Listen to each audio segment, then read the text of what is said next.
Yo, Still Bills, what's the deal, man? We at, the middle of the week. I'm heading to work to do what I do, man. But P game, I want to dive right into this shit, right? So I think I told y'all about the homies before, man. My twin homies. And my twin homies have the propensity to tell me that all I talk about is Canelo and how I got this man crush on Canelo or whatever. Now, mind you, the only time these niggas hit me up is when it's a fight that's pertaining to Canelo, and only time they want to see, only time that they hit me up is as far as a fight that I'm gonna buy is a Canelo pay-per-view. Mind you, I've bought other pay-per-views before, but they're gonna make sure that they hit me up to come and watch the Canelo fight with me. They've made a group chat just to, to slander Canelo in the group chat. And they've called, the one of them in particular has called me and had the nerve to, with people on the phone. This is a multitude of times. With people on the phone to tell them, to paint this picture of me like that all I know about is Canelo and all I talk about is Canelo. Even though the only time they called me is to talk about Canelo. It's just, it's funny. it's funny. So I went in that same group chat and, I just started dragging, putting up Andre and Wilder shit. And they was not happy about that, you dig? And it is what it is. And they think because I'm a Canelo fan that I'm going to try to find a way to work around the fact that he popped dirty and a lot of his team popped dirty. Investigate them niggas. I don't mean nothing to me. It is what it is. Do what you do. That doesn't bother me. So in this conversation, he asked who it is that I'm rooting for, like who I got winning between Bud and Canelo. I was like, I'm rooting for my champion. He gonna say, I'm surprised to hear you say that. Surprised to hear you say that. I'm like, who you got? And he's like, I got Bud. I'm like, how you got Bud winning? Split decision, majority decision, unanimous decision, knockout. Like, how you got him winning? Oh, I got him winning a unanimous decision. And, don't be surprised if it's close, if it ain't close. You know what I'm saying? Don't be surprised if it ain't close. It's a blueprint out on Canelo. You dig? It ain't no blueprint out on Bud. And that right there is the point of contention that I have with a lot of these fans, you dig? In particular up here. It ain't just up here because I'm on these forums on Facebook, and a lot of them dudes, they may as well be from the city, which is how subjective and biased that the mindset that they have when it comes to Bud. First off, let's say this. A lot of the people are rooting for Bud to win just due to the fact that they have a beef with Canelo not fighting David Benavidez. Understandable. But that shouldn't cloud your greater judgment when it comes to breaking down the fight analytically.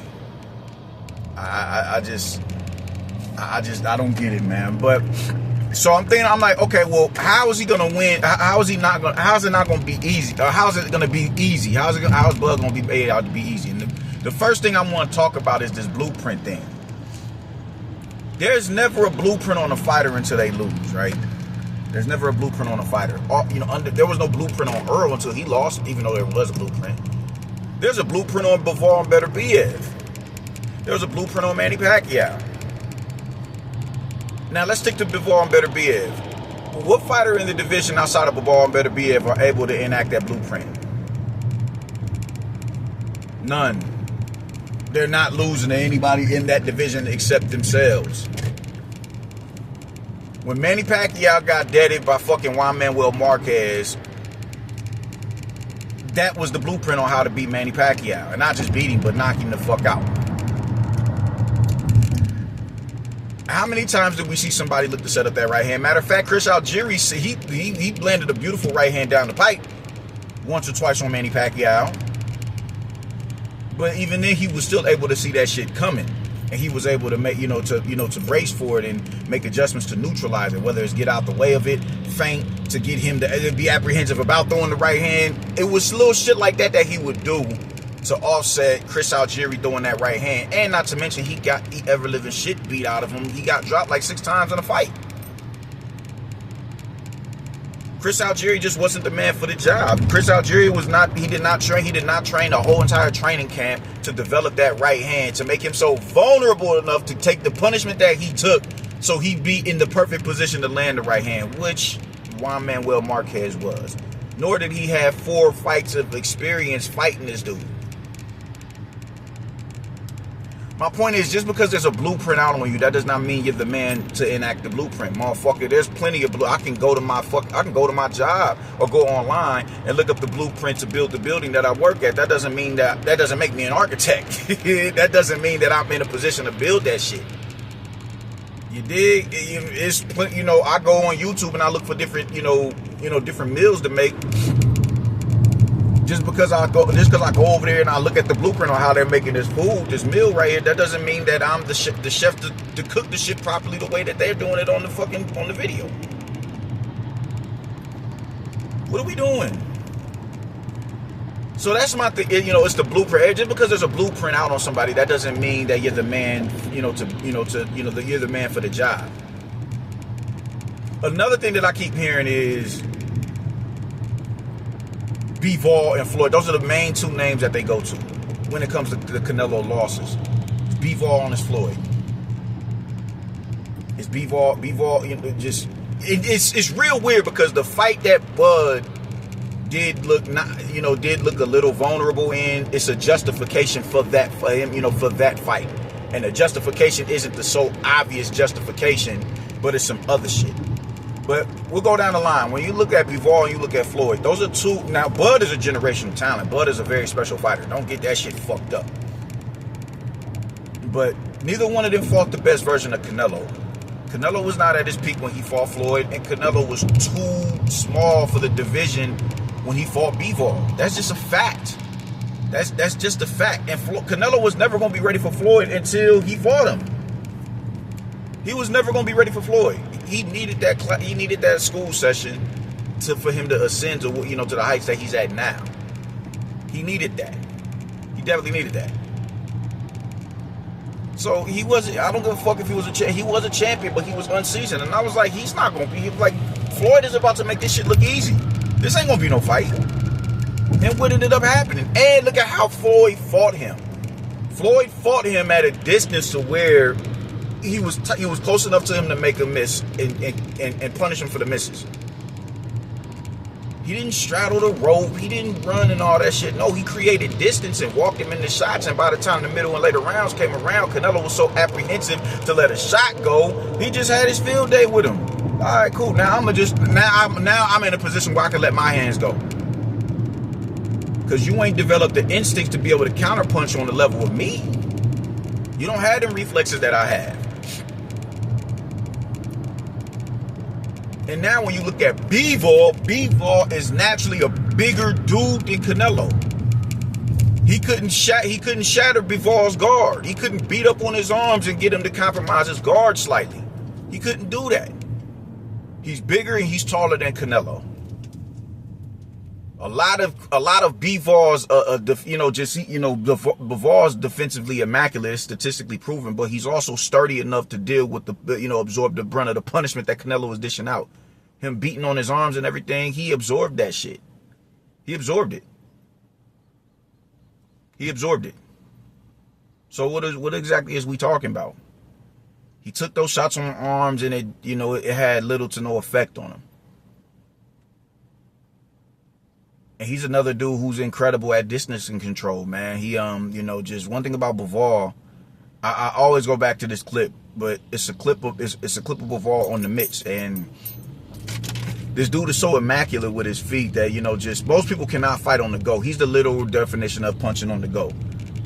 This dude is able to get enough leverage, while moving backwards, get enough leverage on the shot to snap the shot out and get you to respect it and halt your momentum, but he's still light enough on his feet to where he can get out of range while he's still finding that middle ground to plant his feet to clip you with a shot. This dude is a fucking wizard in the ring. So he's mastered distancing. He's mastered that shit. And a lot of his shots, the majority of his shots are his straight shots. Even when he throws his hooks, it's not no hook that he's getting his elbow up and turning it over and committing to the hook. No, it's a long, he'll slap the hook if anything. It's at a distance. And of course, it's the catch and shoot counters as well that he really started punishing Canelo with, bro. You can't use those fights as a justification as to why Bud wins those fights, because Bud fights nothing like neither of them dudes. You can't use the Spence fight Spence being dominated by Bud as an example, neither, because Spence and Canelo were not the same fighters. They're not. Canelo was far more layered of a fighter than Spence. He's far more layered. Way more. It's not even close. It's laughable for a motherfucker to sit here and tell me that, Spence. Like, I was looking at people like they done lost their minds and they was oh man, Spence could beat Canelo. I'm like, based on what? Like, y'all niggas is real life out of y'all minds, and you can't look at the William Skull fight neither.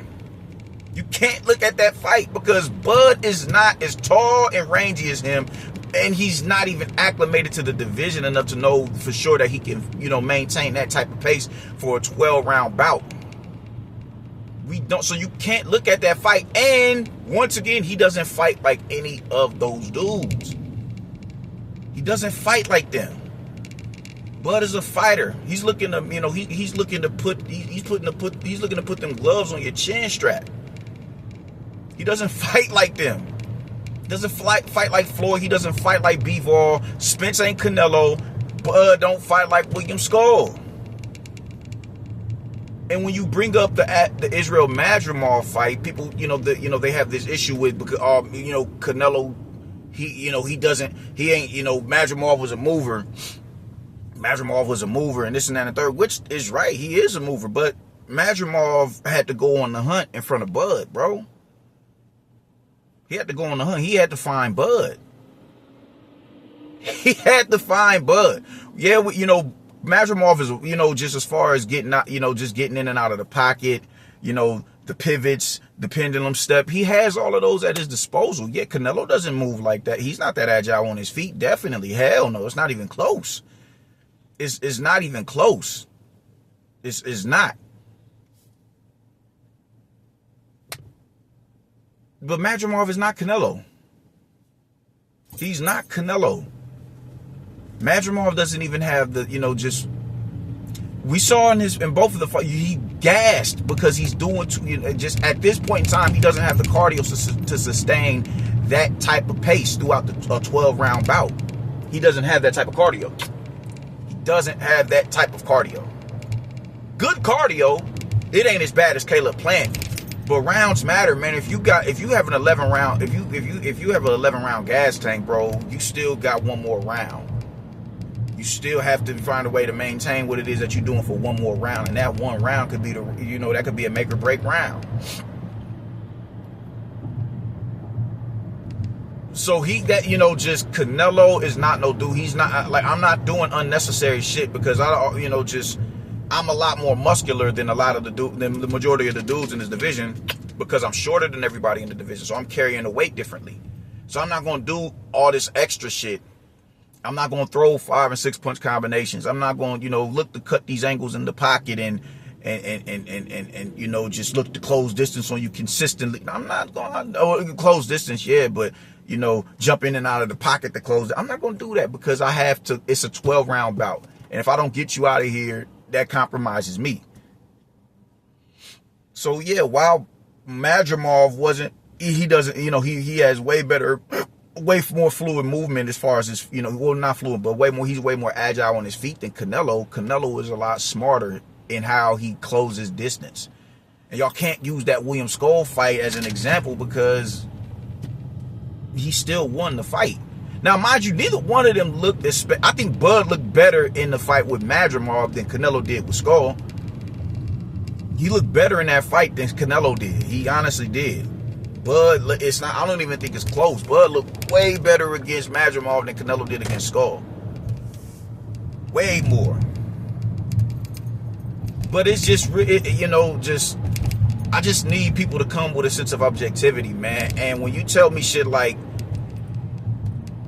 he's gonna make it look easy, or he's gonna not, Bud is gonna make it look easy and he's gonna knock out Canelo. My thing is this: how do you have a 7-5 fight with a fighter who isn't as seasoned as Canelo, and there's 2 divisions south of Canelo? And how the fuck do you, if you're gonna knock somebody out, it would have been Madrimov. And even keep shit as stacked. Bud is even like, I don't have to knock him out. I don't think he's about to go in here and look for no knockout.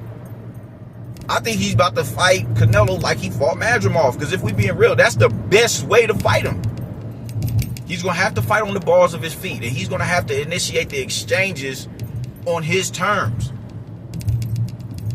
He's going to have to do that. He's going to have to plant his feet at some point in time in the fight, but not stay there for an extended period of time, which is going to be hard to do because Canelo was a really astute counterpuncher with the high IQ himself.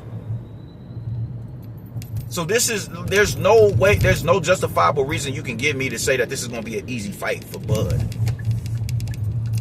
I don't think either one of them are getting knocked out, personally. I don't. But if you're telling me that this is an easy fight for the champ, oh, don't be surprised if he make it look easy. You dig? Don't be surprised if it ain't close. There's a blueprint out. I'm like, these are all easily debunkable and childish talking points that I've heard before on these podcasts. They're void of logic. Or they're half-assed truths. There is a blueprint out on Canelo, but there's not one out on Bud. Yeah, that's a fact. But it's a nuanced talking point as well. And then I'm seeing people say that weight classes don't matter. That shit don't matter. That shit don't matter. And it's like, y'all dudes, y'all kill me with this, man, because it's like y'all refuse to use logic once again. Turkey Al-Sheikh was talking about putting Monster Inoue in the ring with fucking Tank Davis, and he got hella backlash for doing that. Why? Because they're separated by 3 divisions. That matters. And we're seeing Inoue get dropped now more than he didn't get dropped until he jumped up. Now he's been dropped twice by dudes who's not like Ramon Cardenas isn't, Luis Nery is a little bit, that's a former world champion right there, but Ramon Cardenas isn't he's not he's not a champion. He's never caught a belt. He never fought with one until it was time for him to fight fucking Inoue. And he's getting clipped by these dudes. So you think him getting clipped at 122 pounds is logical to put him in there with someone like Tank, who's knocking niggas the fuck out? No. And why is it illogical? Because weight classes matter. They matter. David Benavidez at 175 pounds. He's not the fighter that he was at 168 pounds. Why? Because these dudes are more sturdy than the dudes at 168 pounds. Because weight classes fucking matter. So yes, Bud going up to 2 divisions north of where he's fighting at now, that shit does matter. That matters, dog. Y'all dudes just y'all are dismissive of logic because y'all are so enamored with a fighter, and y'all are such a detractor of this fighter over here, when you could just simply call it down the middle. There's definitely an avenue for Bud. There's definitely an avenue for Bud to come out victorious in this fight. It definitely is. But simply present it to me in that manner. Just give me an astute analysis on how you think the fight would go, void of fanboyism. Because if you go and you tell me there's a blueprint out on him based on what Floyd and Bivol was able to do to Canelo, I can't have a conversation with you. Because Bud doesn't fight like them two niggas. If you're going to tell me he's going to do Canelo like he did Spence, I can't talk to you. Because Canelo and Spence are two different, those are two different beasts. If you're gonna tell me, William Skull, I can't talk to you because Bud he does not fight like that. And if you were gonna tell me, Bud, Bud looked vulnerable because of Madrimov's movement or whatever, it's a reason for it. You dig? Canelo don't fight. He don't move like Madrimov. That's besides the fact. And I can't have a conversation with you. I just can't. I just can't. I can't, dog. I can't. You can tell me how Bud fought Madrimov. Yeah, absolutely. Because that's how I see. That's how I would see Bud winning. He would have to fight like Madrimov, like he fought Madrimov. But don't tell me Madrimov is different, because Madrimov, you wouldn't put Madrimov in the same ring as a Canelo Alvarez. You wouldn't. So just stop acting stupid, man. Just present to me a proper analysis on why you think Bud will win. I'm rooting for my champion, dog. But I'm just saying, people avoid the logic when it comes to this fight because they have this, disdain for Canelo. All I'm asking for is logic, man. I'm outie. Deuces.